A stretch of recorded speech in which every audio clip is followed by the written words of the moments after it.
On May 12th of 2019, a day before me recording this video, a Twitter user named Mooncult asked the question, did Abraham Lincoln invent pancakes? Attached was an image showing that this question was actually Google's suggestion when he was typing in the words, did Abraham Lincoln? Oh yeah, and all the way at the bottom of the suggestions is also, did Abraham Lincoln die? I wonder. What did he actually want to know that Abraham Lincoln did? Who knows, who cares? Okay, so I spoke to Mooncult since recording the video, and apparently he was looking up something to do about the time Donald Trump had the Big Macs in front of the portrait of Abraham Lincoln. Wow. Because this is a much more fascinating question. But there's a problem. You see, when you actually do this search, Google gives you absolutely no information about whether or not Abraham Lincoln did invent pancakes. The top results all refer to a somewhat recently discovered patent held by Abraham Lincoln. Number 6469, patent for buoying vessels over shoals. Patent model of Abraham Lincoln's invention at the Smithsonian Institution. Abraham Lincoln's patent relates to an invention to lift boats over shoals and obstructions in a river. It is the only United States patent ever registered to a president of the United States. Lincoln conceived the idea of inventing a mechanism that would lift a boat over shoals and obstructions when on 2 different occasions, the boat on which he traveled got hung up on obstructions. The original documentation of this patent was rediscovered in 1997. So clearly this invention has absolutely nothing to do with pancakes. Further down in the results, we find an educational website called Abraham Lincoln's Classroom that shows an old political comic about him. This cartoon features Abraham Lincoln encouraging Secretary of State Salmon Chase to increase pancake production, which represents the national debt. Because of course that would represent the national debt. Even in the 1800s, political cartoons were ridiculous. Scrolling down further led me to a recipe for Abraham Lincoln's corn cakes on hopefulhomemaker.com. Our family has a special tradition every February 12th. We eat hoe cakes, otherwise known as corn cakes. Corn cakes is probably a better term, but my children love the name hoe cakes.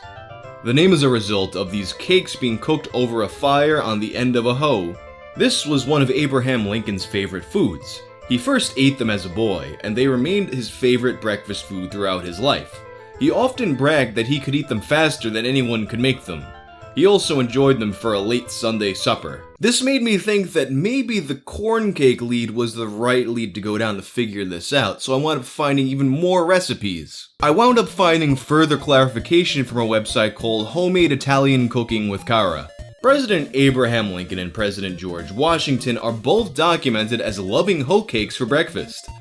According to Donna McCreary's cookbook Lincoln's Table, Abraham Lincoln once said that he could eat corn cakes twice as fast as 2 women could make them. The Mount Vernon organization confirms hoe cakes were among George Washington's favorite foods. Both presidents loved them drenched in butter and syrup or sorghum. And that's all well and good, but at the end of the day, a corn cake / hoe cake is a very different kind of cake from a pancake. And also, the theory that Abraham Lincoln invented pancakes is very easily debunked by Wikipedia. A pancake, or a hot cake, griddle cake, or flapjack is a flat cake, often thin and round, prepared from a starch-based butter that may contain eggs, milk, and butter, and cooked on a hot surface such as a griddle or frying pan, often frying with oil or butter. Archaeological evidence suggests that pancakes are probably the earliest and most widespread cereal food eaten in prehistoric societies, and apparently they had been found in the belly of a frozen caveman named Otzi.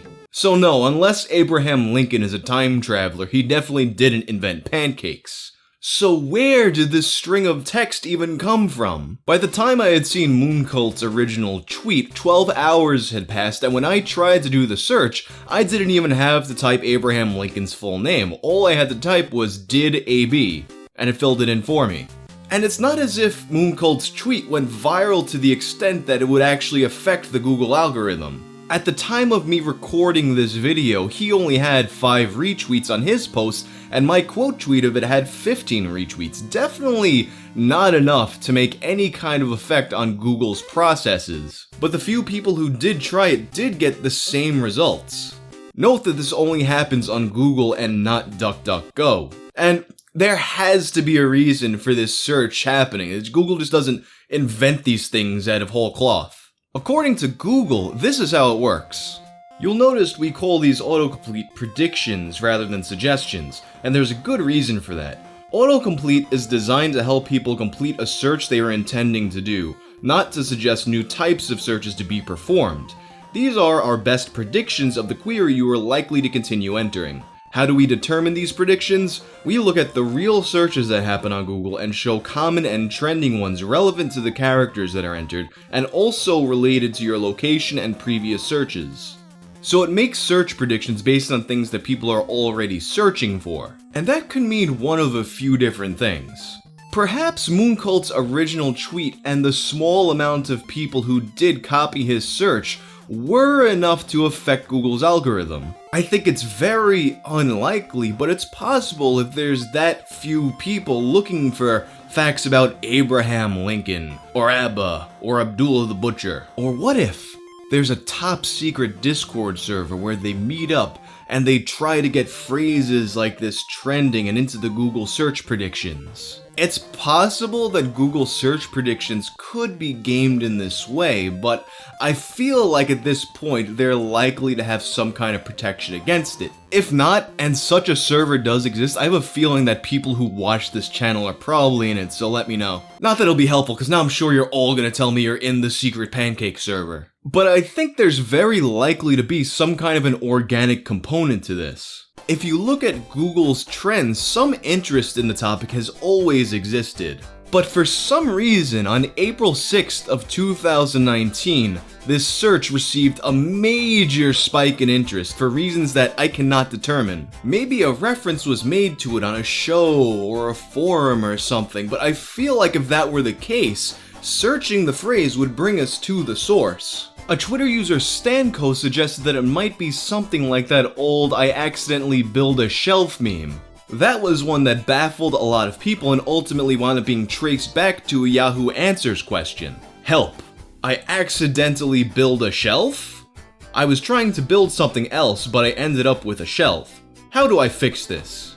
I totally know what you're saying. The other day, I was going to make myself a sandwich. Next thing I know, I have a big old shelf on my plate. Good thing I stopped and looked down before taking a bite. I still have the slivers from last time that happened. The best thing to do is just play it cool. Act like you actually meant to build a shelf. Consider giving it away as a gift to someone you don't really like. I could tell if someone is mad at me because they send me a shelf for my birthday. It's so passive-aggressive. Another option is to make the shelf into a bench for vertically challenged people. I would use another word that we all know, but people in this day and age consider that term a slur. But it is very easy to put a ladder next to the shelf and add some pillows and magazines. Then, next time a midget friend comes by for a visit, show him/her how much you care for their comfort. On some level, this seems like a very clear attempt to recapture the magic of how is Babby formed. But screenshots of this question catch on regardless, causing people to look up the question, and then because of people looking up the question that they saw in a screenshot, Google puts it into their predictions algorithm. Then people who have no idea about the Yahoo Answers question see it in their predictions, and they're like, what the hell's going on here? It's a loop that just winds up reinforcing itself over and over again. But once again, if that were the case, then tracing it back to its source shouldn't be a problem. But there are a few tiny threads that we can try to follow to a source. I found that by playing around with the way that I type in the question, Google offers a few more suggestions. The most interesting of which to me was, did Abraham Lincoln created pancakes? And it's when I clicked on that version of the search prediction that I finally found the first reference to Abraham Lincoln inventing pancakes. TheBroShow.com, November 2nd, 2010, written by Greg Bro. Abraham Lincoln facts, written very much in the style of Chuck Norris facts. These facts include things like, Abe Lincoln knit, then wore, the first pair of Zubaz in 1825. Abe Lincoln once built an entire cabin out of empty scotch bottles. Abe Lincoln considered creating his own political party called Uncle Abe's House Party, but then decided to invent pancakes instead. And there it is, the earliest mention of Abraham Lincoln inventing pancakes that I could find. But it doesn't strike me as the kind of article that went viral and certainly didn't leave enough of a cultural footprint that it's suddenly blowing up on April 6th of 2019. But what pushed me further up the thread was searching for Abraham Lincoln Inventing Pancakes on Twitter. When we look for it on Twitter, we'll find that the earliest mention of it was in 2011, a year after Greg's article was published, posted by an account named Abraham Lincoln Facts. This account only posts jokes that are very much in the style of Greg's multiple Abraham Lincoln articles.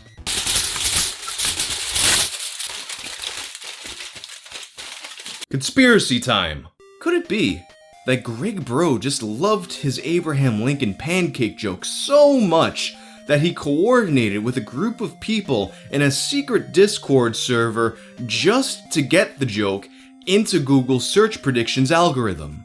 Alright, I think that's a little bit of a reach, because it seems like Greg has, by and large, moved on from this. If you look at the profiles attached to his website, you'll see that he's currently an animator with a number of projects going on, including a TV show called Neighborhood Superwatch that's on DreamWorks TV. It just seems kind of off to me that someone who clearly has like a bunch of real life stuff going on would put this much work into making an old joke sneak into an algorithm that most people would never in a million years notice.